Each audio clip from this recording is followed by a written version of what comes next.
We focus on history, culture, religion, art, social, and philosophy of Nusantara. Here, in the presence of Nusantara, we were made to be forgotten about the goodness of ourselves. Because negativity seems to be more interesting for us. Now, I'm Sutoyo Raharto and friends assist you to remind you, to awaken you that we still can find the gems of Nusantara. They are the great sights of Nusantara.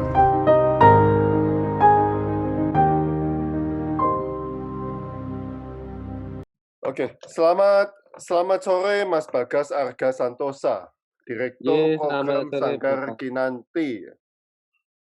Nah, apa itu Sanggar Kinanti, Mas Bagas? Dan di mana? Silakan. Sanggar Seni Kinanti Sekar itu sanggar tradisi, sanggar seni, ada sanggar seni tari, mempelajari tentang seni tari, terus ada ketembangan Jawa, terus ada belajar membaca dan menulis aksara Jawa juga, terus sanggar seni Kinanti Sekar itu di Sanggar Seni Kinanti Sekar itu ada di Jalan Brigjen Katamso, Yogyakarta. Itu di sebelah selatan Jogjatronik. Nah, Kelihatannya ada beberapa tempat ya, termasuk Ambarukmo ya. Iya, jadi sanggar kami itu kan ya kami difasilitasi oleh Mas Anton Ismail, itu seorang fotografer. Kami difasilitasi tempat awalnya di Kelas Pagi Yogyakarta, punya Mas Anton Ismail. Terus kami sudah 6 tahun dan kemarin sempat ya pandemi kemarin itu sempat nonaktif sebentar gitu. Ya terus kemudian kan sanggar kami kecil, jadi kalau menyesuaikan protokol kesehatan, social distancing, menari harus berjarak seperti itu. Jadi dengan ruangan yang kecil itu kami semakin terbatas kan. Sedangkan jumlah siswa yang sedulur sanggar kami menyebutnya itu di sanggar kan pada waktu itu ada sekitar 100 orang lebih. Jadi setiap kali latihan itu ada sekitar 10 sampai 15 orang gitu. Dan akhirnya terus kami memutuskan untuk mencari alternatif tempat lain untuk menambah, untuk alokasi menambah ruang. Jadi yang satu kelas isi 10 misalnya terus dibagi menjadi 2 kelas. Nah, terus akhirnya kami disupport sama BPNB DIY dan Royal Ambarukmo. Jadi kami bisa membuka dipinjami tempat juga. Begitu, Bapak. Nah, ini ada yang spesial di Sanggar Kinanti saya lihat. Tapi saya tanya yang ini dulu. Kelas tari, aksara Jawa, dan pantomim ya. Seberapa banyak minat aksara Jawa di Yogyakarta?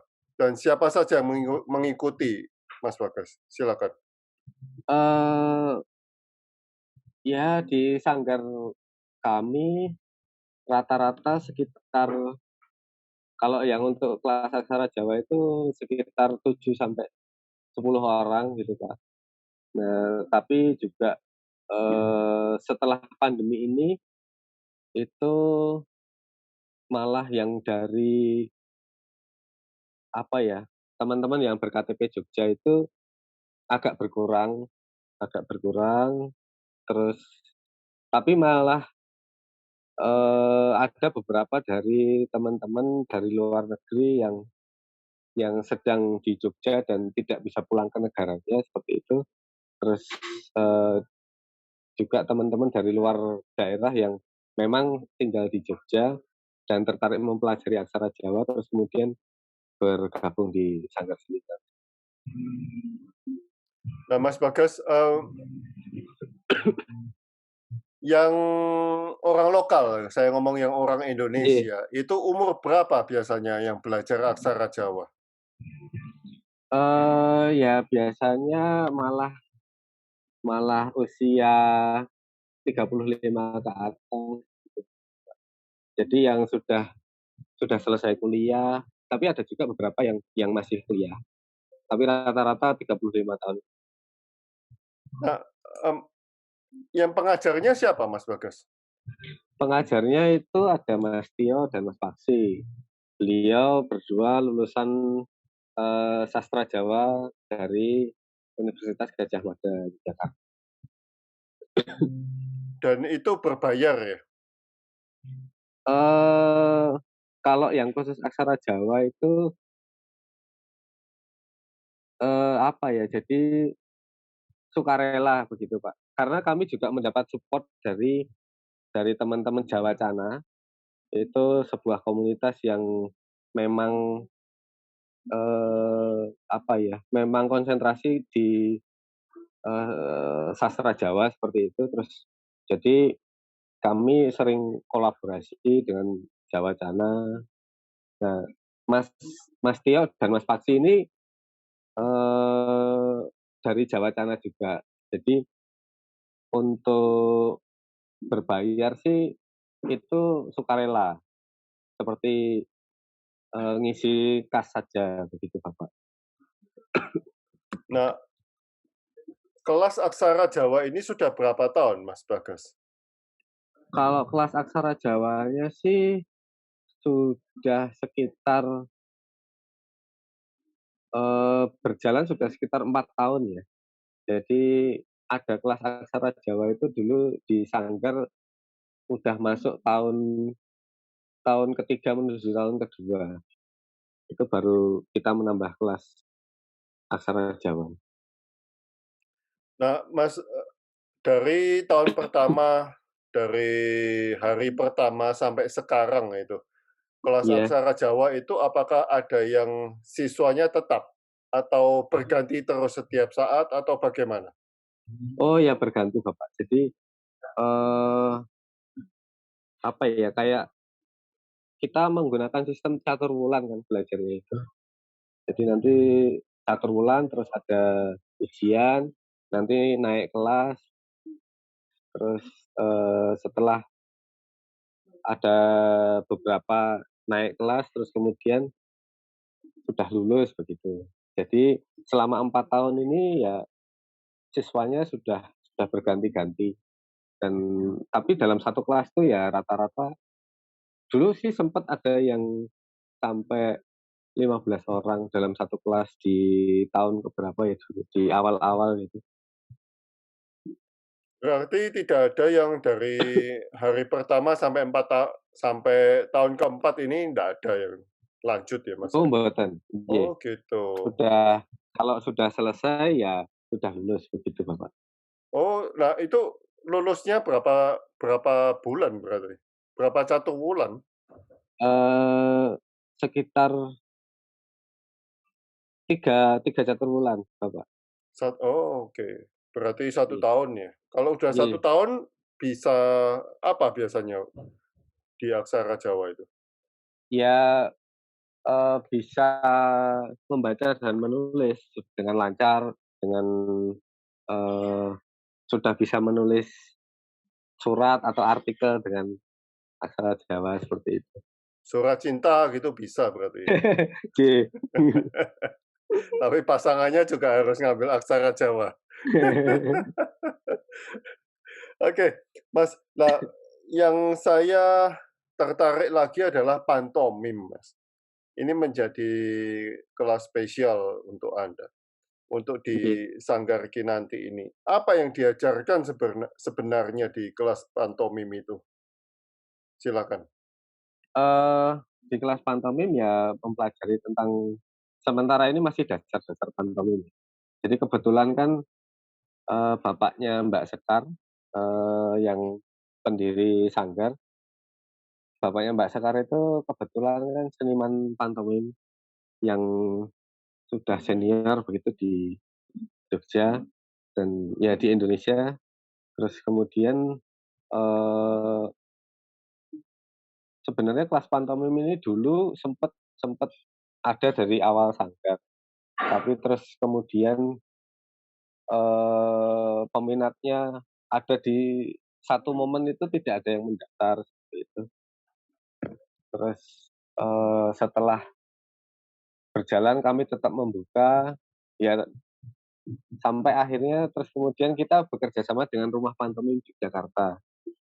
Jadi teman-teman di Rumah Pantomim Yogyakarta itu, eee, kebanyakan adalah murid-muridnya dari Pak Jemek Supardi, bapaknya Mbak Sekar. Nah, jadi sekarang yang mengajar di kelas pantomimnya Sanggar Seni Kinanti Sekar itu adalah murid-muridnya Bapak, seperti Mas Broto, Mas Asita, Mas Jamal, gitu. Nah, Mas, sebetulnya apakah ada perbedaan antara pantomim dan seni tari, Mas? Kalau pantomim itu kan lebih lebih menonjolkan ekspresi gerak dan mimik wajah, ekspresi tubuhnya juga dan kalau pantomim itu kan tidak ada dialog, maksudnya tidak ada suara seperti itu. Kalau di seni tari kan ya ekspresi tubuh yang diutamakan, rasa gitu. Terus, tetap di seni tari kan ada dialognya atau ada nembangnya seperti itu. Mungkin perbedaannya ya di situ, Bapak. Mas, kem beberapa, beberapa hari lalu saya juga interview Pak Wanggi tentang Nggih, pantomim itu, ya. Tapi untuk di Sanggar Kinanti, kalau Pak Wanggi mungkin ngobrolnya udah terlalu dewasa ya, iya, eee, udah terlalu masuk ke apa, eee perubahan masyarakat, perubahan pikiran, mungkin masuk ke politik dan ke gerakan ya gerakan-gerakan iya, politik. Tapi yang saya ingin tanyakan adalah, eee, kalau dari, Sanggar Kinanti dari basic ya, sebetulnya apa yang diajarkan? Hanya gerak tubuh saja atau, maksud dan tujuannya pantomim itu diajarkan? Tetapi bagaimana kalau ngajarin apa yang diajarin maksud dan tujuan kepada misalnya siswa-siswa atau anak-anak yang masih kecil begitu? iya kalau di Sanggar Seni Kinanti Sekar kan lebih konsentrasinya ke anak-anak karena, edukasi dan, edukasi juga, regenerasi. Jadi memang benar-benar dasar pantomimnya, bukan yang terus kemudian sudah seperti Pak Wanggi. Pak Wanggi juga beberapa kali ke Sanggar untuk bertemu Bapak, ngobrol-ngobrol seputar, pergerakan pantomim sekarang di Indonesia ataupun di internasional seperti itu. Jadi kalau, kelas pantomim di Sanggar Seni Kinanti Sekar sih lebih ke awalnya sih tetap bermain ya, Pak, tetap bermain Oh, dulu lebih ke terus kemudian bermain. iya, bermain dulu terus sedikit-sedikit dikasih, materi-materi dasar pantomim seperti moonwalk, terus, ekspresi, mimik muka sedih, gembira. Intinya yang penting anak-anak itu kenal dulu dan kemudian setelah kenal terus mencintai dunia pantomim. Jadi setelah mereka, eee, mencintai dunia pantomim, ya diharapkan mereka juga terus kemudian mau untuk tetap menjadi ambil bagian dalam proses regenerasi pantomim di Indonesia. Berarti lebih diajarkan tekniknya ya, Mas, ya? Iya, kalau kalau di Bapak, Pak Jamek Suparji itu kan lebih ke teknik dan rasa, rasanya bagaimana pantomim, minum minum air, air ini air teh panas atau es teh atau kopi itu ekspresinya bagaimana perbedaannya semacam itu. Jadi, kan rasanya juga beda kan, air air yang panas dengan air yang dingin itu, manis atau yang pahit itu kan juga rasanya berbeda, jadi ekspresinya juga berbeda. Nah, yang hal-hal yang masih sederhana-sederhana seperti itu yang terus kemudian diajarkan ke anak. Apakah apakah ada atau masih ada peminat untuk pantomim sendiri, Mas Bagas? Ya kalau dibilang ada Pak, tapi ya jumlahnya semakin berkurang gitu. Nah sekarang ini di Sanggar Seni Kinanti Sekar yang kelas anak-anak pantomim itu tinggal 3 muridnya. Oh oh, dan selain anak-anak apakah ada remaja, dewasa gitu ada? Oh enggak, Oh enggak ya? kalau yang remaja dan dewasa karena ini kan kelas juga kerjasama dengan Rumah Pantomim Yogyakarta. Jadi yang dewasa, yang remaja dan dewasa itu sudah sudah, istilahnya kelasnya ada di mereka. Oh oke, ini berarti Ya. sangat-sangat basic ya? Nggih. Oke. Nah, mmm, ini ada pertanyaan dari Pak Iwan, bapaknya Mas bapaknya Mbak Sekar itu apanya Mas Bagas? Bapaknya Mbak Sekar itu ya mertua saya. Pak Iwan nganggur nih Pak Iwan ya.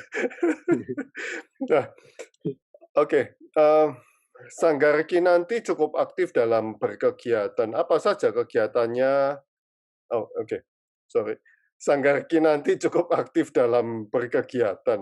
Ada Nggih. kegiatan melipat jari ya? Nah, Iya, sebentar Mas, eee, saya share screen aja supaya supaya teman-teman di sini tahu. Oke, ini kegiatan apa ini Mas? jadi kami, membuat Jumat Wagen. Jumat Wagen itu adalah kegiatan, workshop-workshop, seni dan budaya Jawa yang masih dekat dengan keseharian kita. Materinya misalnya bagaimana mewiru jarik atau melipat jarik itu tadi, terus, Mhm, mewiru jarik itu kan pasti ya berbeda antara yang, memakai jarik yang kakung, yang putra dengan yang putri itu kan sudah berbeda. mmm, Jadi nah teman-teman seusia saya atau di bawah saya gitu kan sudah banyak yang asing dengan hal tersebut, makanya kami mengangkat itu lagi. Sebenarnya Jumat Wagen itu kan, kami mengadakan Jumat Wagen itu ya setiap hari Jumat Wagen. oke. Kita memilih Jumat Wagen karena, itu tepat di hari, apa ya, wetonnya Sanggar. Oh, Selain selain apa, niru jarik, itu kami di Jumat Wagen juga ada, workshop memakai sanggul, mhm, terus kemudian membatik, terus kemarin pas sebelum sebelum puasa itu kita bikin ketan kolak apem, gitu. Jadi eee, yang masih dekat, budaya Jawa yang masih dekat dengan, eee, kehidupan kita sehari-hari. Materinya seperti itu, Pak. sebentar ada yang menarik lagi. Nah, kalau KPY itu apa, Mas?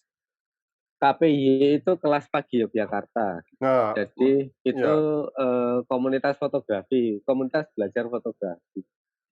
Ya, yang didirikan oleh Mas Anton Ismail. Oh, jadi eh, apa? Jadi anak-anak ini jadi objek foto begitu. Ya, kalau KPY itu komunitas yang berbeda. Hmm. Jadi sanggar kami itu difasilitasi tempat oleh komunitas kelas pagi Yogyakarta itu tadi Mhm. Bapak. Jadi kami dipinjemi tempat untuk latihan Oh, menari. tempat. Oke. Ye. Kalau kelas pagi sendiri itu kegiatannya ya belajar fotografi. Hmm. Ada pamerannya juga, terus kadang hunting bareng Ya. gitu. Nah, ini cantik sekali, Mas. Ini tempatnya di mana ini? Nah, itu di Pendopo Royal Ambarukmo, Pak. Oh, oke. Ya, itu setiap hari Rabu sore kami ada kelas tari anak di Royal Ambarukmo. Oh, sampai sekarang masih ada berarti? Iya, sampai sekarang. Ini baru mulai setelah ada pandemi kemarin. Oh. Nah, ini ada ujian juga ya, Mas ya?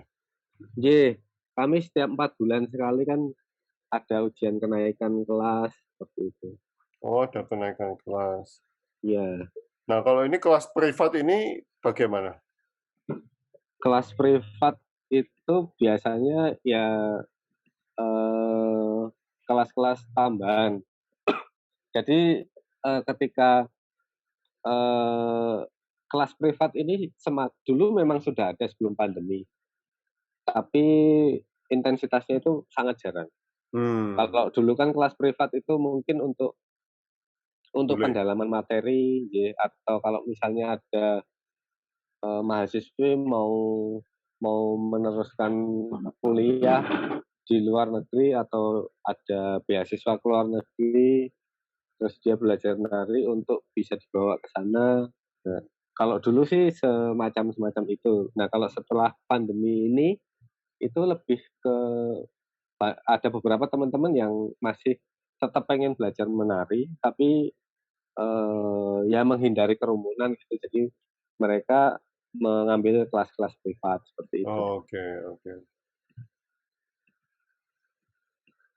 Nah, ini Mas, ini memang ada apa, mmm, les atau ngajari berkebaya gitu? Apa Ya, berjarit? Ya.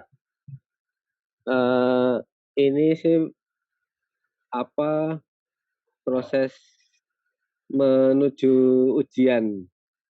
Jadi Oh. mereka juga bagaimana memakai kostum tari itu juga salah satu materi yang diujikan. Hmm. Terus memakai kostum tari itu kan ada yang bisa dipakai sendiri, tapi juga ada yang harus bekerja sama Hmm. dengan sebagai tim dengan penari yang lain. Jadi kita kita di sanggar itu tidak hanya mengajari bagaimana menari yang baik dan benar, tapi juga mengajari bagaimana terus kemudian apa ya istilahnya seperti bekerja Kolaborasi. sama atau Ya. berkolaborasi. Iya. Jadi Sanggar Seni Kinanti Sekar itu eh, kalau misalnya tempat pendidikan yang lain itu kan mempersiapkan siswa-siswanya untuk mampu bersaing begitu di Mhm. dunia kerja atau apa. Intinya kan mereka mempersiapkan persaingan di dunia kerja atau next step-nya gitu. Nah, kalau Mhm. di Sanggar Seni Kinanti Sekar itu lebih ke mempersiapkan siswa-siswanya untuk mampu berkolaborasi. Oke. Mampu berkolaborasi. Oke. Yeah. Karena sekarang ini kan eh, di di hari-hari ini itu kolaborasi dengan sesama saling bantu membantu itu kan sudah semakin susah seperti itu. Nah, kalau ini di mana ini, Mas? Cantik sekali tempatnya ini. Oh, yang mana ya, Bapak? PNBDIY ya? Ya, Pendopo. di Nah, di pendopo mana ini? BPNBD. Oh, Balai Pelestari Nilai Budaya itu. hmm, Ya, di dekat Sanggar juga, di Jalan Brigjen Katamso. hmm. Memang khusus untuk menari tempat ini. Sebenarnya itu kan kantor kantor Balai Pelestari Nilai Budaya. Oh, Di BPNBM itu Balai Pelestari Nilai Budaya. Nah, jadi kalau dari pagi sampai sore itu tempat ini dipakai untuk kantor. ya, ya. Terus kalau dari sore ke malam itu kami pinjam untuk latihan menari. Oh, gitu.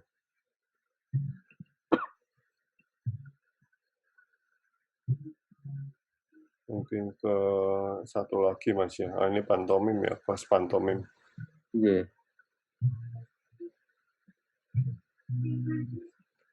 Ini ya yang kelas, oh, ini kelas menari. Iya, ini di galeri pas pagi. Oke, rasanya cukup segitu untuk yang Instagram. Oke, teman-teman ada yang mau bertanya? Iya. Loh, Mas, bersanggul pakai jari itu apakah masih banyak peminatnya, Mas? Iya, Bapak. Karena generasi yang muda-muda, generasi saya itu kan sekarang sudah nggak tahu bagaimana. Banyak yang tidak tahu bagaimana cara memakai jari. Jadi kalau ada acara-acara harus ke salon, hanya sekedar memakaikan jari dan kostum. Nah, Nah, dengan adanya workshop seperti ini, ya kami berharapnya generasi-generasi kami ini juga tahu bagaimana memakai jari yang benar. Jadi besok-besoknya juga tradisi memakai jari ini bisa diturunkan ke anak-anak. anak cucu kita. Peminatnya masih banyak, Mas, seperti yang di foto tadi? Ya masih banyak, Oh, Pak. masih banyak? Ya bahkan kemarin itu ada sekitar satu rombongan sekitar 10 orang itu dari Solo.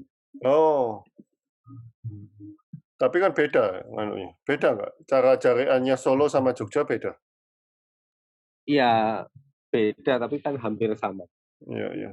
Ini Nanti pematerinya kan juga kalau yang kemarin itu yang diajarkan adalah gaya Yogyakarta. Pak Iwan mengatakan sangat luar biasa manakala Sanggar KSR mengajak para siswanya berkunjung ke Panti Ureda katanya. Di, Apakah ini rutin juga?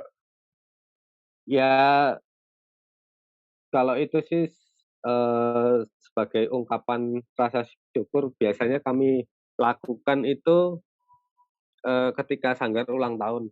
Hmm, Jadi eh, biasanya kalau Sanggar ulang tahun itu berkunjung ke Panti Weda atau ke Panti Asuhan.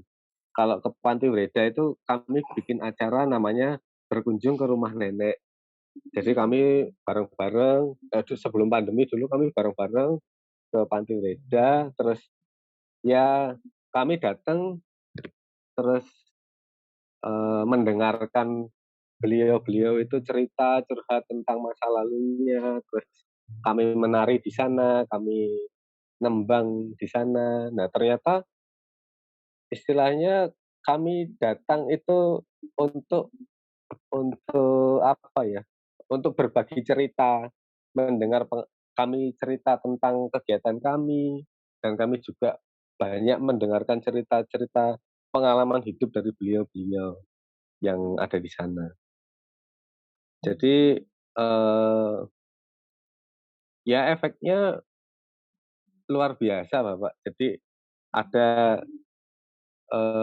beberapa anak itu yang terus sepulang dari Panti Ureda minggu berikutnya ketika kelas itu anak-anak itu cerita, "Mbak Sekar, sekarang aku bisa deket loh sama kakek nenekku, jadi aku bisa bisa